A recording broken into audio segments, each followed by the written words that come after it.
bring it over here. Now be sure that it comes over here. Follow me over with the boom. Well, move that over there. Why don't you give us my stand there? You got the level on that, Joe? Hey, how's this video coming through? Are the lights hot enough? Don't forget the dolly and close. All right, be sure and stay clear of number 2 camera, and all set. Stand by.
Hello, I'm Bob Trout.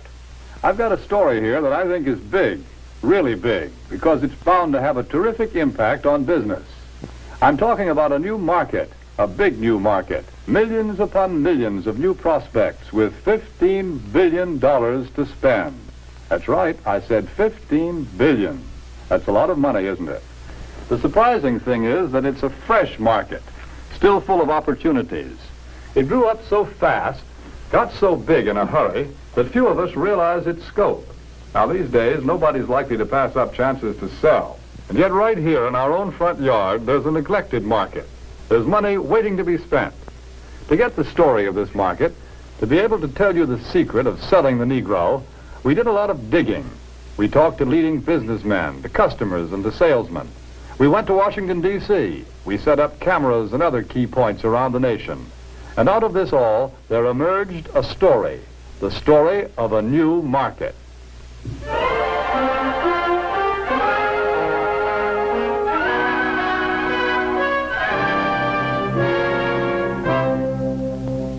Yes, this is the market we're talking about, the new Negro family. Their name is Wells or Wilson, Smith or Brown or Alexander or Breen. They live in Chicago, in Atlanta or New York, in Detroit, St. Louis, Los Angeles, any one of 1,000 cities and towns. All over the country, families such as this are enjoying new prosperity. They have new interests, new standards of living, a buying power they've never enjoyed before. They're good prospects for practically all types of goods and services. All too often, though, they're overlooked prospects. Why? Because of some good, valid reason? No. They're overlooked because of mistaken ideas, because of out-of-date ideas about how the Negro lives and how he buys. The truth of the matter is that the Negro lives pretty much the same as other folks. He buys pretty much the same way, too. But just the same, a lot of old doubts and opinions keep cropping up over and over again. I don't like to do business with Negroes. They're drifters. You can't keep track of them. Yes, although a lot of people think that way, the truth is that 1 out of every 3 Negro families living in cities today owns its own home. That figure comes directly from the United States Bureau of Census. Maybe so, but Negroes are poor credit risks. Not more of a credit risk than any other group. Actually, the Negro homebuyer meets his payments faithfully, often more faithfully than other race groups in the same economic level. That's the information we got from people who ought to know, the National Association of Real Estate Boards. Well, maybe, but I've always heard that Negroes buy shoddy, poor quality merchandise. No, it's just the other way around. According to leading researchers, in proportion to population and income, Negroes buy more quality products than any other comparable United States group. You see, there are a lot of confused notions about the Negro customer. But when you dig right down and find out about them, they just don't hold water. Negroes own homes. They meet their payments faithfully. They buy good brands of merchandise. So why let a lot of old-fashioned ideas hurt profits? Take a look at the real facts. Here in Washington, D.C., the nation's capital, some amazing facts and figures about this new market have been uncovered. For a first-hand report, we would like to take you directly to the United States Department of Commerce to hear this story from the Secretary of Commerce himself. Here is the Honorable Sinclair Weeks, the Secretary of Commerce of the United States. In the Department of Commerce, we are constantly alert to trends that mean a healthier national economy, better business for the nation as a whole. Recently, we have been interested in a rising young market, one that represents a huge potential for goods and services. I'm referring to the new Negro market.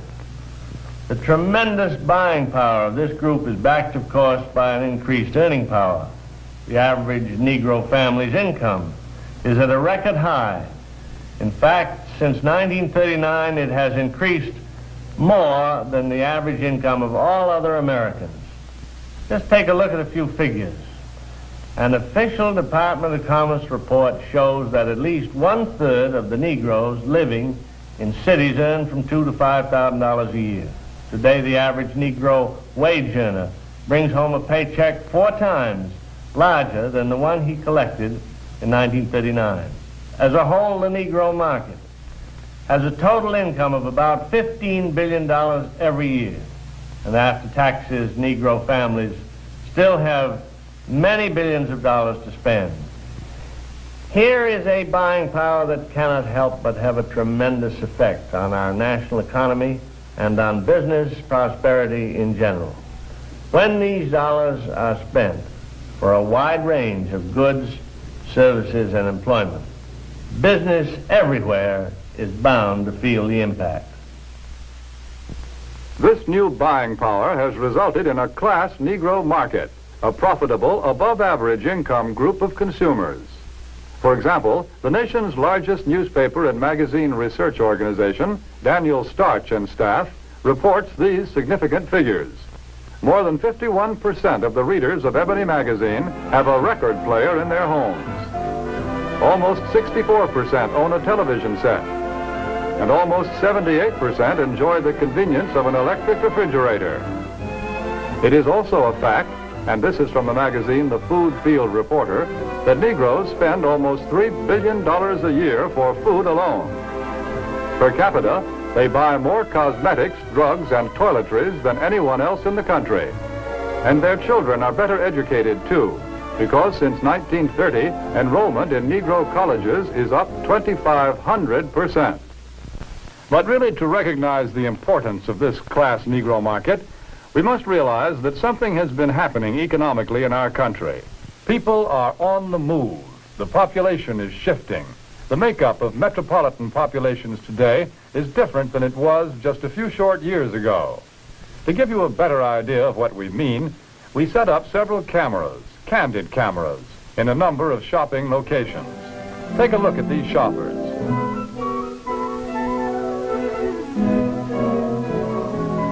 Notice what a large proportion of them are Negroes. What's the reason? It's simply this. Negro families are moving into the cities where there are more job opportunities. Here they find occupations with more prestige and security, jobs that pay more money. As a result, Negro families today often make up the largest part of Central City consumer prospects. A shoe store in Chicago's Loop, for example, reports that more than 50% of its customers are Negroes. In another case, a drugstore located at a transfer point in a non-Negro neighborhood finds that its Negro customers total 25%. The trend is plain. The new Negro families today are moving into more populated areas, to the cities, where there are more stores, more buying opportunities. Since 1940, in San Francisco alone, the Negro market has increased by 89%. In Chicago, by 81%. Houston, Texas, 45%. Philadelphia, 50%.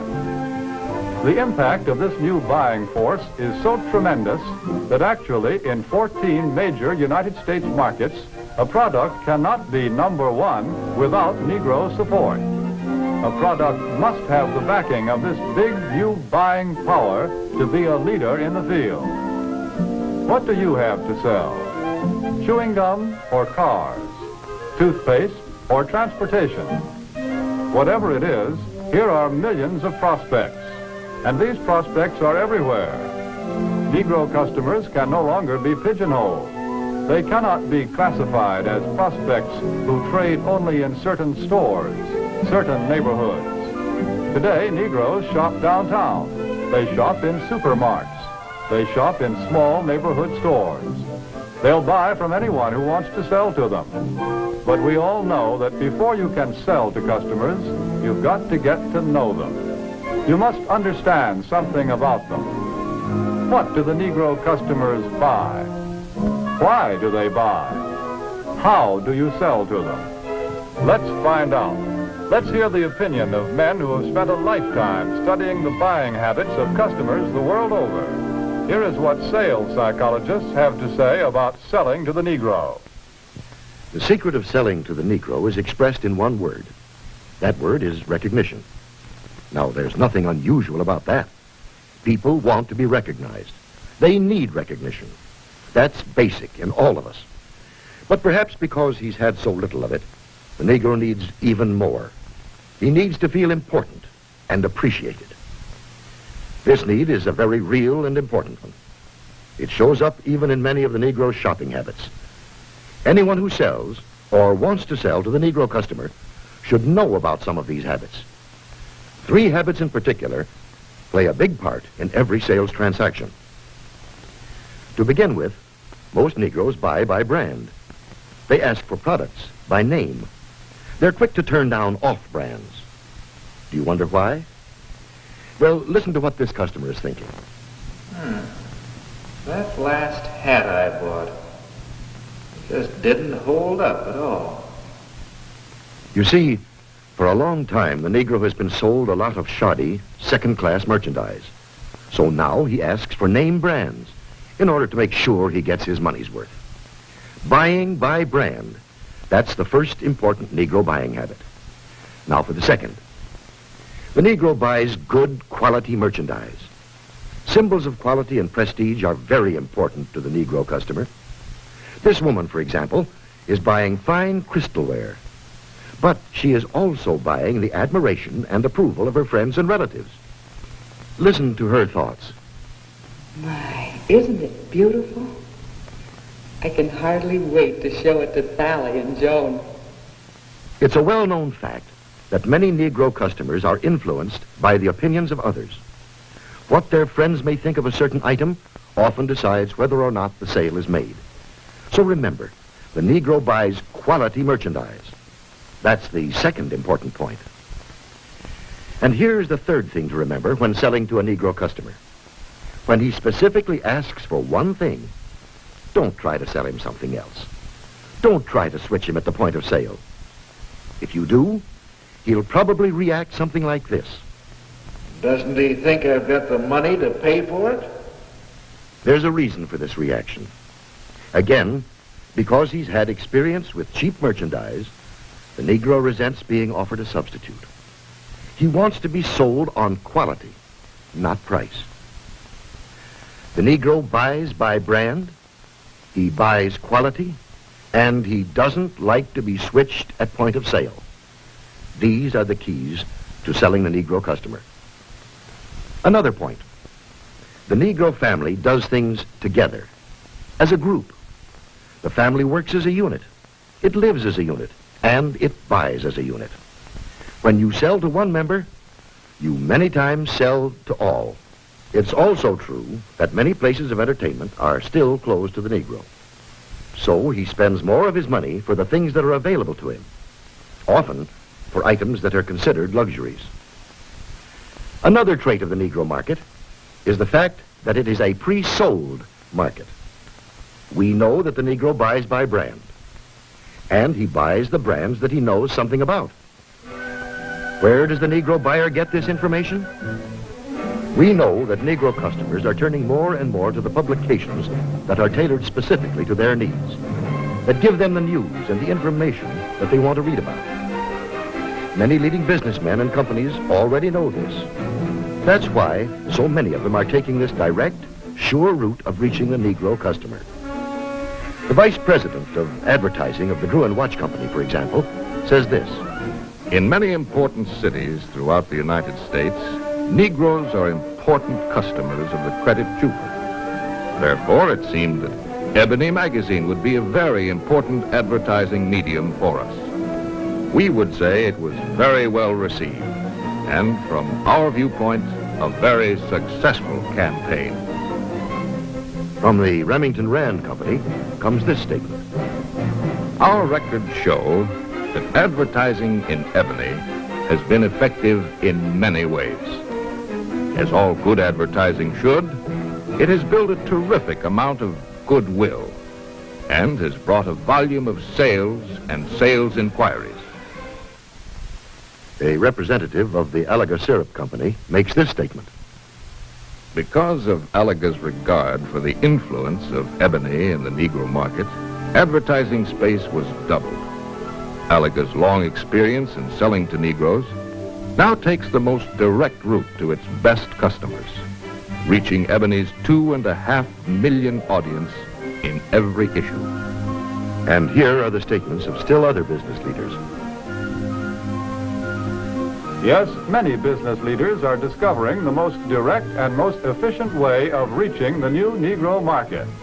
Look here at the results of the same advertisement in two different publications, Ebony and another general magazine.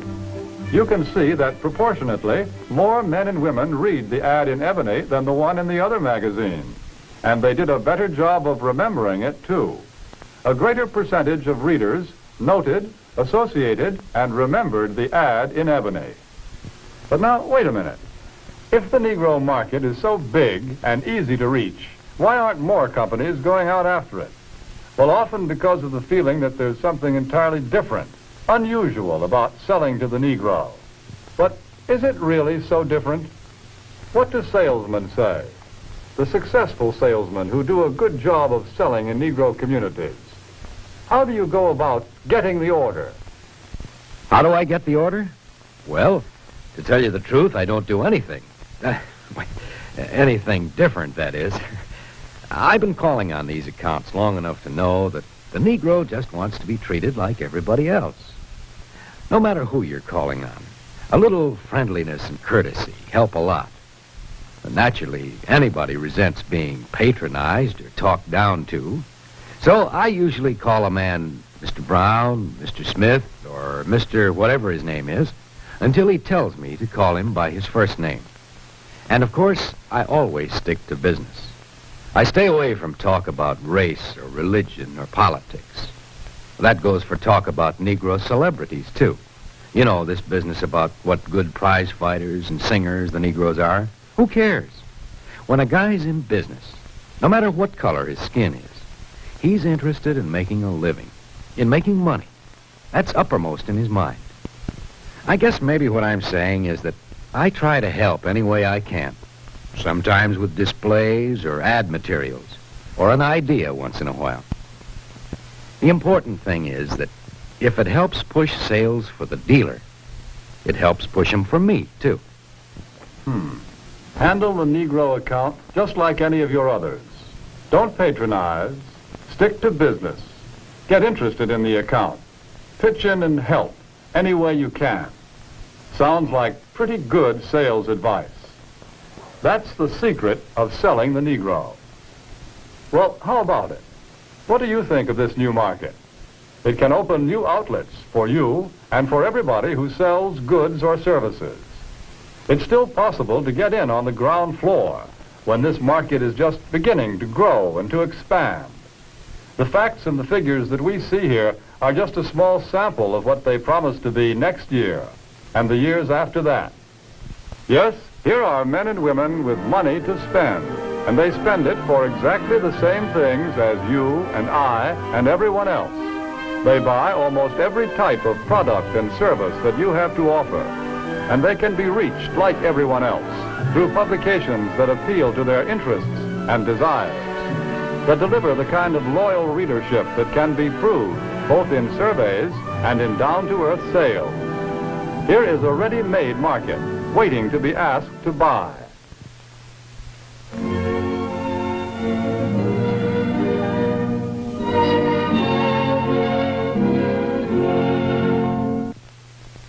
Here are millions of customers for what you have to sell. Customers with $15 billion to spend.